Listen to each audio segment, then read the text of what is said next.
Okay, so bifurcations. Ordinary differential equations can depend on parameters. If we have dy dt, so y is our dependent variable and t is our independent variable, equals some function that depends on t, depends on y, but also depends on some other letters, k, h, etc. Those are other variables that can be set to particular values. Mathematically, the parameters are just other independent variables. In modeling, however, they usually represent things that are relevant to the thing being modeled, which is represented by y, but might not be changing over the time period in which we are interested in, right, which is t. So the really basic growth decay model that we're interested in, and this is what fisheries and stuff like that will be interested in, is dy dt equals ky. So y is the population of whatever you're interested in, and t is time.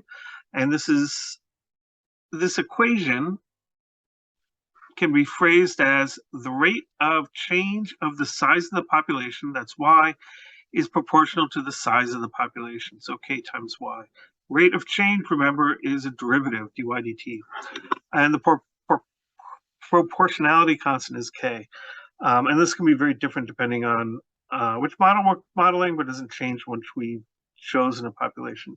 So suppose we have this model. We can solve it for k, but I'm not really interested in that. What I want to know is what are the phase lines and how do they depend on k?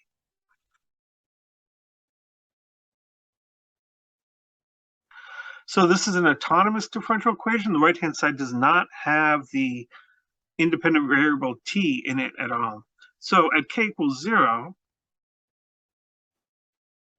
our differential equation is just dy dt equals y.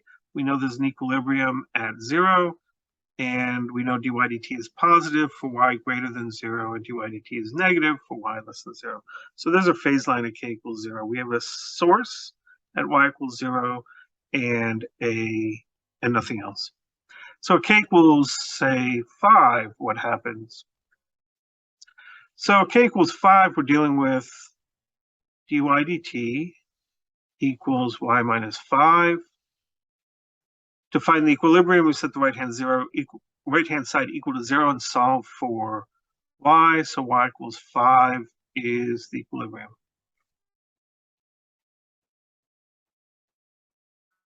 So k equals 5. Our equilibrium is now up here somewhere. Remember that this is y equals 0. This is y equals 5. And again, if y is bigger than 5, then dy dt is positive. So we put a little arrow up there. And if y is less than 5, dy dt is negative. So we put a little arrow up there. And you can go through it and say, well, no matter what k is, I can figure that out. In general, though,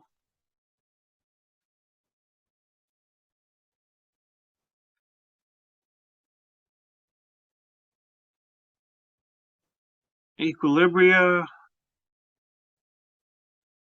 is where dy dt equals 0. Here, that means y minus k equals 0, or y equals k. And what that tells me is that the parameter changes the equilibria. And so if I introduce a k-axis here, I think of this as being a y-axis, then y equals k, which is this line,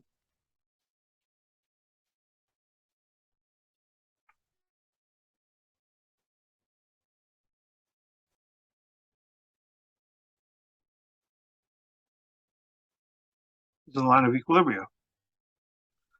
So for each k I pick, whatever k I pick, I can get the phase line for that particular k just by drawing this line here. dy dt is positive on one side of this line and negative on the other side because the only place where dy dt is 0 is on this line, y equals k. And so sign doesn't change on opposite sides of the line. And so that tells me that my equilibria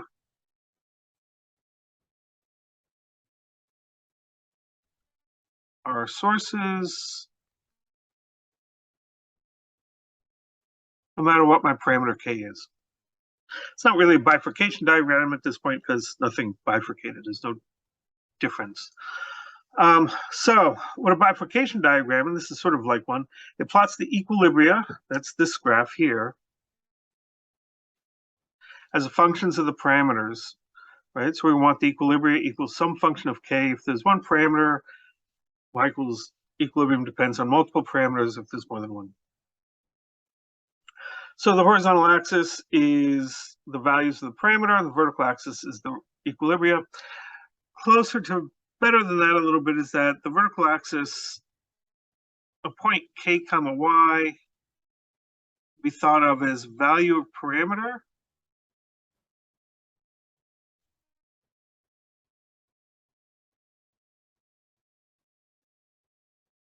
an initial condition.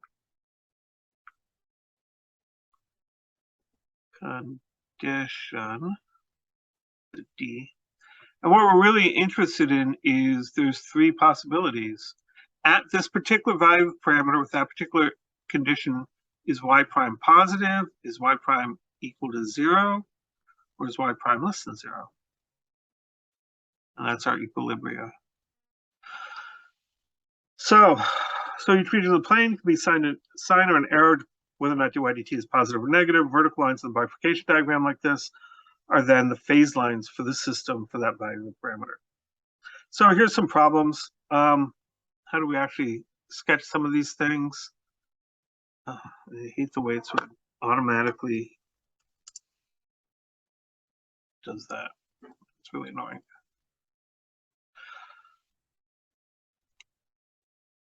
We'll just leave it like that. So draw the bifurcation diagram for dy dt equals y squared. So how do we actually go about drawing a bifurcation diagram? Step one,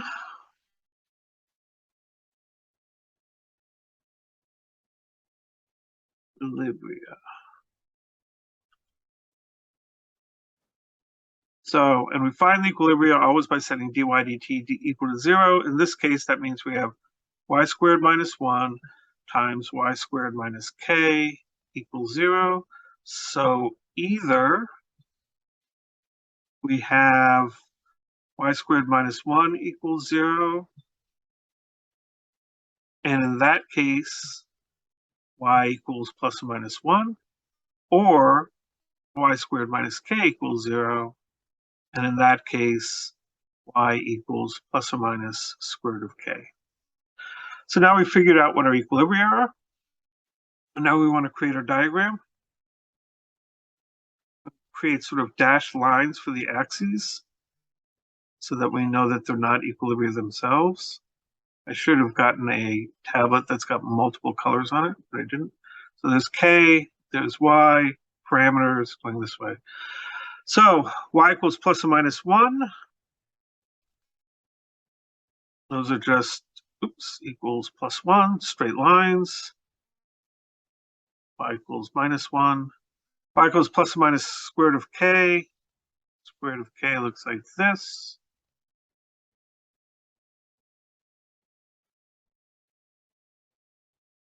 And y equals minus square root of k. That's supposed to be a k in here.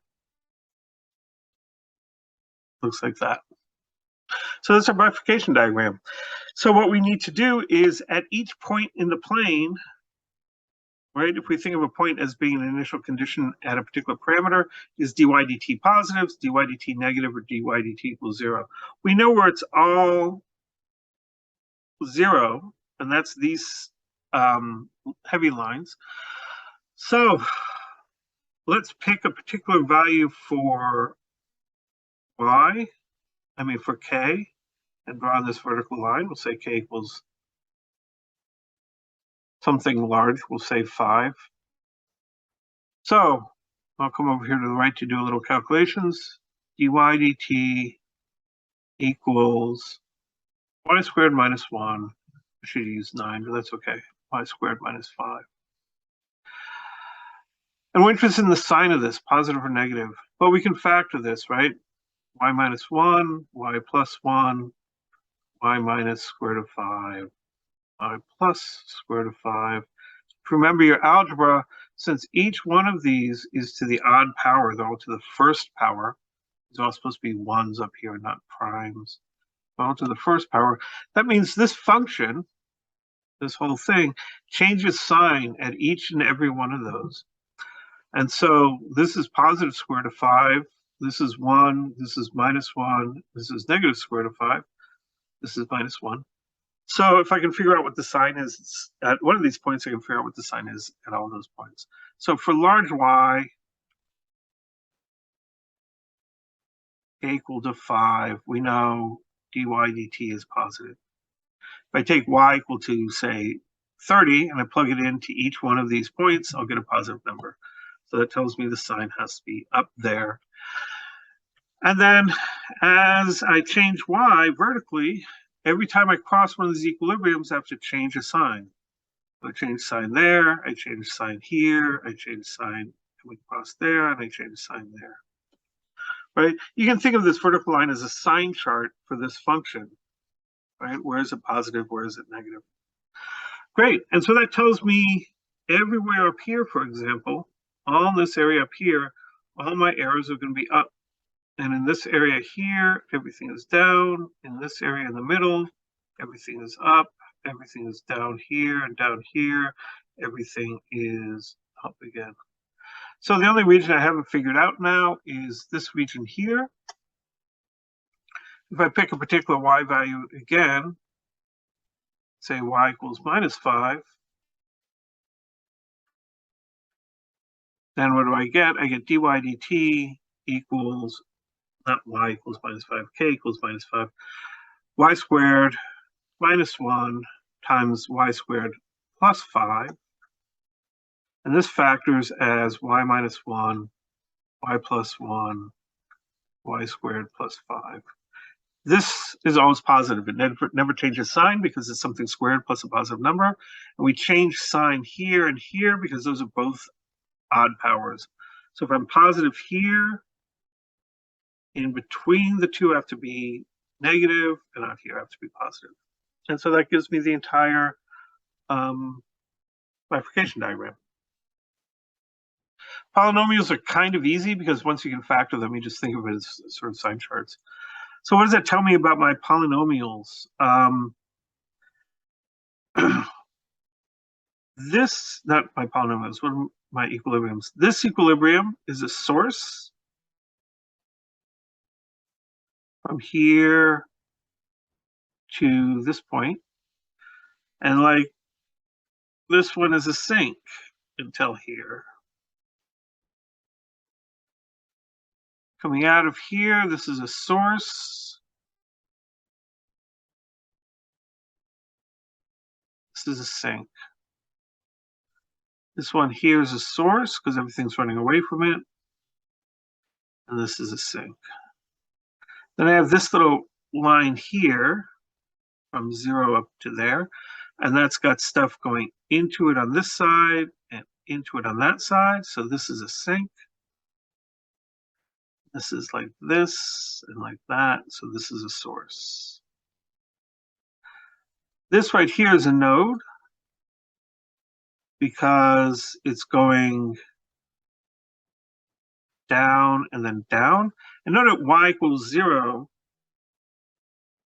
at k equals 0, dy dt is equal to y squared minus 1 times y squared, right? Because if k equals 0, this is just a y squared. This has got a power of 2 on it, which means you don't change sign at y equals 0. The other bifurcation points are here and here. This is also a node because you're going up this way and you're still also going up that way. And this one is also a node in here, this point, because you're going up that way, but you're also going up that way. The direction doesn't change there. So what value is that? Well, it's where y equals 1 and y equals square root of k intersect. So it's at k equals 1.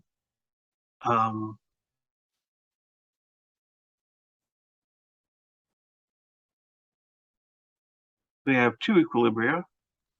One is at k equals 1, y equals 1. One is at k equals 1, minus 1. And our equation is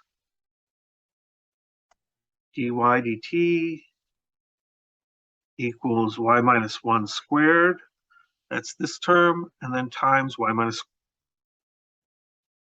squared minus 1. That's this term. That's not y minus 1 squared. It's y squared minus 1. So this is just the same thing squared, right? So the sign never changes. It's always positive all along. Y equals 1. So that's our diagram. Note that there's a little bit of terminology that we want to state here about stability.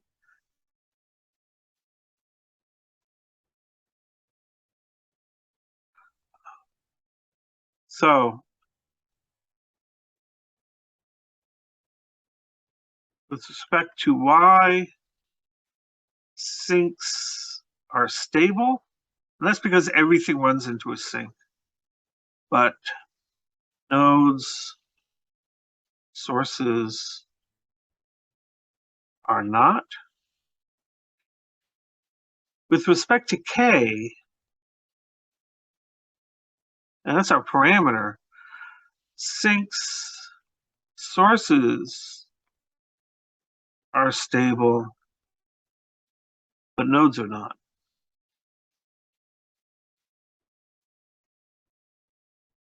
Why do we say that? A small change in k generally does not destroy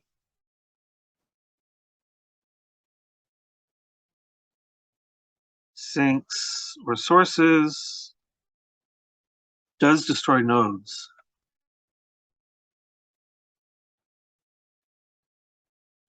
Right? So if we look at this thing here, if we pick one of our nodes here, if I move k just a little bit off of that, in fact, any tiny little bit, plus or minus, the node goes away, I'm just left with sources and sinks. If I pick any source or sink, even one really close to a node, there's always a little leeway left and right that I can change the value of k so that I still have all my sources and sinks. So nodes are unstable in the sense that if you change k, they vanish. Sources and sinks are generally stable in that if you change k by a little bit, and you can always find a really little bit, you keep all your sources and sinks. So bifurcation diagram for y squared. Let me just move this down to the next page so I have some room to work with. D squared y dt squared equals y squared plus 2y plus k. So what does that look like? So here, trying to solve for y in terms of k, right? We always want to find the equilibria, right? The equilibria y squared plus 2y plus k equals 0. It involves a quadratic formula. Right? And that's not terrible, but it's not great. And if we had other functions that are somewhat more complicated, you don't even have a quadratic formula for it. So how can we think about a graphical analysis of it?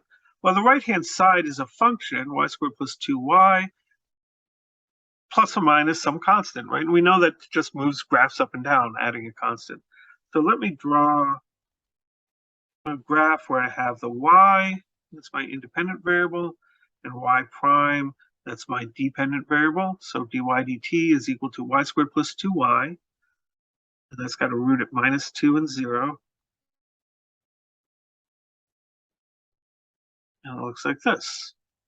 So y prime equals y squared plus 2y. And you can factor that, you get y times y plus 2. Great, so there's our y prime. So if we take k equal to 0, what does our phase line look like? Well, this is y. This is dy dt as a function of y. If y is 0, y prime is 0, so that gives me an equilibrium at y equals 0. And when y equals minus 2, y prime is 0, right? And when y prime is 0, we have equilibrium. So this is y equals minus 2. So I've got two equilibria, and I can tell that in between the equilibria, y prime, my derivative is negative, so it's pointing down there. Y pointing up there. Y prime is positive here, so y prime points up there. So there's my phase line for k equals 0. Now I think if I make k positive, what happens? Well, k being positive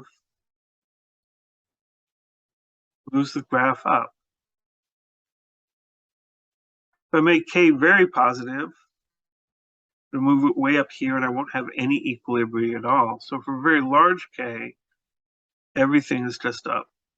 There's a very nice point somewhere where I move it up just enough to get a single equilibrium there, and that's going to be in here somewhere. Some positive k moves it so that this critical point becomes just tangent there. And for every k less than that, I'm always going to have two roots. So I could take a k kind of small, but positive, and I'll still have two roots, one here and one there. Sort of like this. And if I make k negative, that's pushing it down. I still have two roots. These two roots from k equals 0 have moved out if I make k negative. So negative k means that I have this root moves to greater y, that's out to the right there, but it's up on this bifurcation diagram. And this root moves to lesser y. Lesser y is to the left on this diagram on the left, but here on the diagram on the right, it's down. So I get that. And we should end up with some kind of nice curve for a bifurcation diagram. This is where my equilibria are, more or less like that. It should be a nice smooth thing there, but I don't draw very well. And we actually have all the arrows that we need, right? Because our k equals 0 line went through all the regions. So there's a bifurcation diagram. What actually is this point? This is the node. Well, we know that that happens when this curve touches the axis, and we also know that the critical point of a parabola is halfway between the roots. So if the roots were 0, -2, this must be at y equals -1. So node at y equals -1. Remember that y prime equals y squared plus 2y plus k in this particular formula.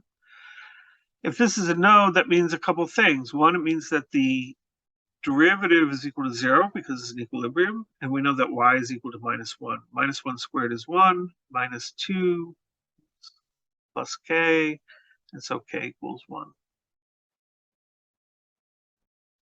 So we get our node is at k equals 1. And we can put in our k-axis here and say k equals 0 is my y-axis, and there's a bifurcation diagram. This is a source.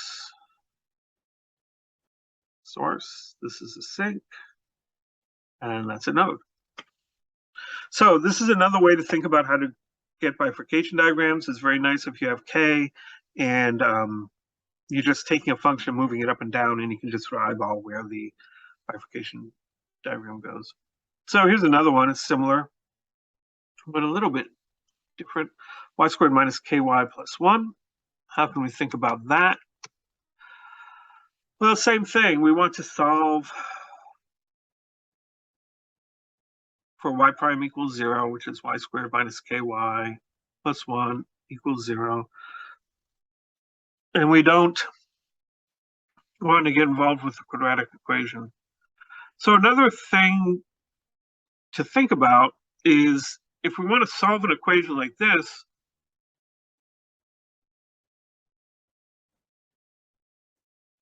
we can always think about equations as intersections.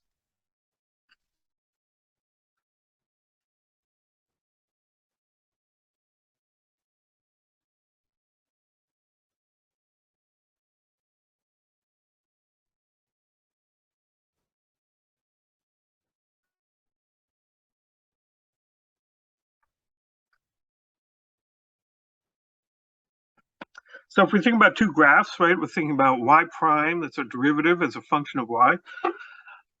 We can think about this equation here is looking at y prime equals y squared plus 1. and y prime equals ky, and we want to find out where do those two graphs intersect. How do you tell if they intersect? You set them equal to 0. If we move the k over, then we get this equation. So I can think of this equation as the intersection of two lines. So, give myself a little space here. I'm going to draw here, not two lines, two curves, y and y prime. So y prime is a function of y. Y squared plus 1, that doesn't involve k at all. So we know what that looks like. It's a parabola that opens up. That's like this. So we usually want to start with k equals 0. If we set k equal to 0, and we want to know what does the phase line looks like. Well, k equals 0.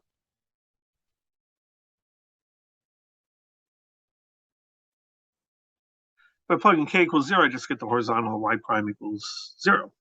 So when k equals 0, there's actually no intersection whatsoever. There's no equilibria. And again, if you plug in k equals 0 up here, you get y squared plus 1 equals 0, and you only have complex roots. And furthermore, y squared plus 1 minus ky is positive. So k equals 0, we have just a phase line that looks like this. So if we take k equals 1, as we increase k,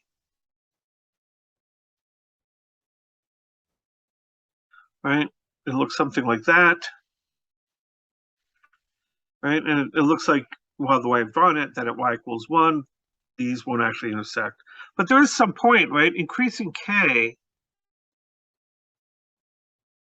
means increasing the slope of this line. I'm rotating that line y equals 0 up, right? So this is positive k is rotating this up like that. And at some point, some value of k, I'm going to be tangent, right? And right at this point of tangency where they intersect, that's where I'll pick up a node. So what is that point of tangency? What's the value of y? What's the value of y prime? What's the value of k? Well, you can look at this and think, I want a solution, y squared minus ky plus 1 equals 0. What's the k that gives me two roots for that? We know y squared minus 2y plus 1 equals 0 factors into y minus 1 squared. So if I set y equal to 1 and k equal to 2,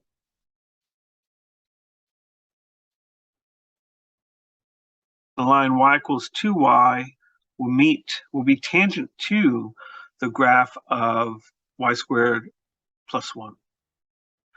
So at k equals to 2 is my k-axis.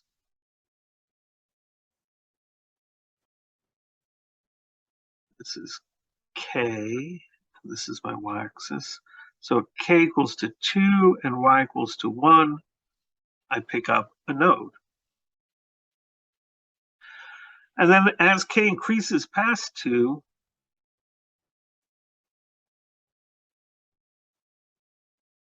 I have no intersections on here on the left, but I'll pick up intersections here on the right. So two intersections there. So as k increases this way, what happens to my intersections? I go from none to 1 to 2. This one just keeps going out and out to infinity. This one, as k increases, is just going to get closer and closer to y equals 0. So I'll end up having something like that. It's not entirely clear what kind of curve that is, but we can get a good image for that. And this is all nicely symmetric. So at y equals minus 2, you'd actually have this nice tangency there. That's going to be a node. And so at minus 2 and y equals minus 1, you get a node. And as k becomes more and more negative, that means we're rotating it clockwise. You're going to get two roots, one here and one here. This one's going to get closer and closer to y equals 0. This one is just going to keep going out to infinity. We get curves like that. And we know everything is plus here. So these are nodes.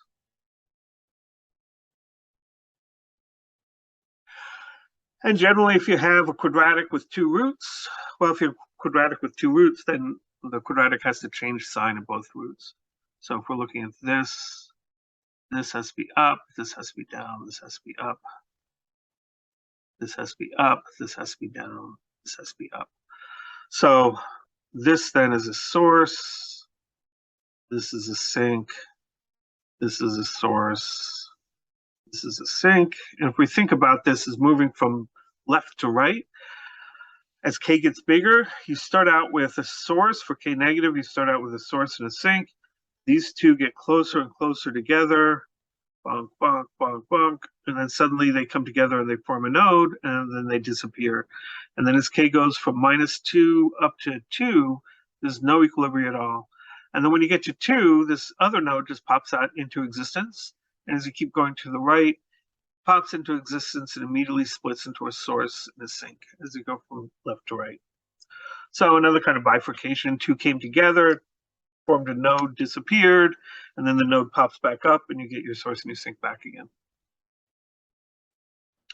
So how can we do this on GeoGebra? Because on the one hand, doing these sorts of things is just fine if you have simple equations, but how can we do this with using GeoGebra? So do I have GeoGebra here? Yes. So I'm going to change to GeoGebra, I hope. So hopefully we're now all looking at GeoGebra. And what am I doing? Oh, right. I want to go back to the problem 1, which was dy dt equals y squared minus 1 y squared minus k. So we'll go back to GeoGebra. And what we'll do is we'll just put in our equation, which is y squared minus 1. And then we want y squared minus k, but GeoGebra doesn't like k, so we'll use x for our parameter, and we should use the square minus k, parentheses, and sorry about that, equals 0. And we can delete that and just start over, apparently. Y squared, because it thought that that was a parameter, not a y squared minus x equals 0. There we go. Boom. And so there's our bifurcation diagram. So I think, well, we'll just leave it like that. So what sign is various things, right? This is the bifurcation diagram. Here are equilibria. What signs are they? Well, you can always take this equation and look for where it's positive and where it's negative by just taking your equation minus x and setting equal to, say, a positive number. And then making that blue so you can tell the difference.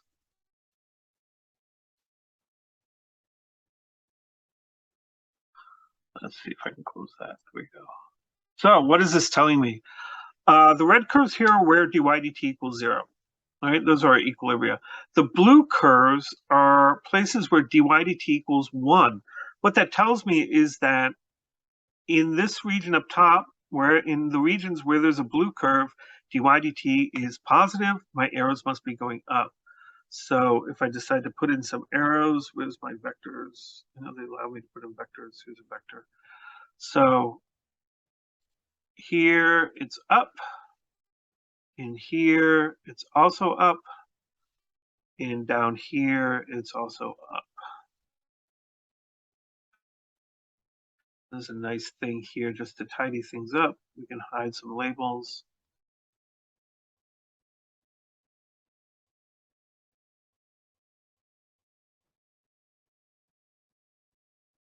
And I suppose we can also hide some objects too, right? Yep.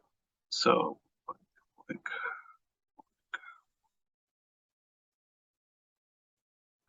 back. So there we go. There's some arrows pointing up. So the other regions, namely this region over here and these two regions between the parabola and the lines, those must have arrows pointing down. Fortunately, vectors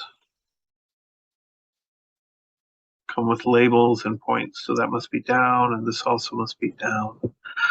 And so we can also get rid of those. I don't label. Oh, I'm hiding the object. Actually gets rid of the labels too.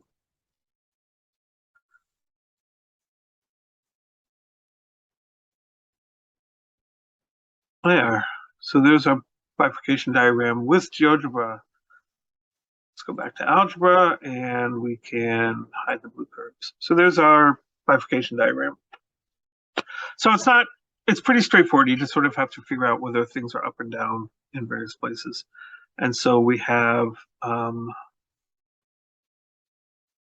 see, I suppose I do want to put in a point at my three nodes, 1, 2, and 3. Those are the three nodes where things split. And you can label things, sinks and sources and stuff. So, not too bad.